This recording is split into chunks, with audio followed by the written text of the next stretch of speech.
बिस्मिल्लाहिर्रहमानिर्रहीम। बच्चों की तरबियत और 21वीं सदी के 5 बड़े चैलेंजेस। आज तीसरे सेशन में एक नए चैलेंज के ऊपर बात करेंगे, वो है कुरान और सुन्नत से दूरी और नमाज से दूरी।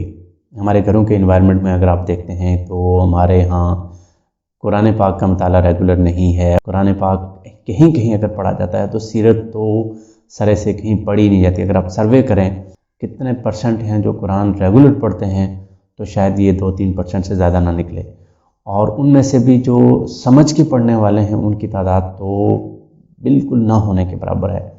और फिर सीरत का मताला तो हमारे यहाँ बिल्कुल उसका कोई तसव्वुर ही नहीं है, ना निसाब के अंदर कुछ तरह से चीज़ें शामिल हैं, ना ही हमारे घरों में सीरत की कोई किताबें मौजूद हैं। आप सर्वे करें, कुरान पाक तो हमारे यहाँ हर एक घर के अंदर मौजूद है, उसके साथ हमारा क्या ताल्लुक़ है वो अलग वो अलग हम बात करते हैं उस पर, लेकिन सीरत की किताब तो अवेलेबल ही नहीं है हमारी लाइब्रेरी। जो इल्ला माशाल्लाह के जो बहुत अच्छा लिटरेरी कोई आदमी है जो ताले का ज़ौक़ रखता है तो उसके यहाँ सीरत की कोई किताब मिल जाए तो मिल जाए। अमूम में हमारे घरों के अंदर सीरत की किताबें होती नहीं हैं, और होती हैं तो पढ़ी नहीं जाती। और कुरान पाक के साथ हमारा ताल्लुक़ क्या है कि शादी हो जाए तो बेटी के सर पे रख लिया जाए, या कोई बीमार हो गया तो उसके सराहने सूरह यासीन पढ़ ली, या कोई फोत हो गया तो उसकी फातिहा खाने के लिए पढ़ ली गई। या हमारे यहाँ घरों में बुज़ुर्ग हैं जो लोग कुरान पाक के साथ रेगुलर मुताला कर रहे हैं, लेकिन हमारी जो नई नस्ल है वो कुरान पाक से बहुत दूर है। जब तक आप अल्लाह की भेजी हुई हिदायत से अपने आने वाली नस्लों को नहीं जोड़ते, वो अल्लाह रब्बुल इज़्ज़त जो इस कायनात का बनाने वाला है और इंसान की इस कम्प्लेक्स मिशनरी को बनाने वाला है, उससे ज़्यादा बेहतर कौन बता सकता है कि एक इंसान को कैसे होना चाहिए और एक इंसान की तरबियत कैसे हो सकती है। लेकिन अलमिया ये है कि हमारे पूरे निज़ाम के अंदर, वो खा तालीमी निज़ाम हो, खा अदालती निज़ाम हो, और सियासी और मैशत का निज़ाम हो, हमारे यहाँ कुरान पाक नहीं है, कुरान पाक की तालीमात मौजूद नहीं हैं। आपका निज़ाम सूदी है, आपका अदालती निज़ाम अंग्रेज़ का बनाया हुआ है, आपका तालीम का निज़ाम लैंड मकाले का बनाया हुआ है।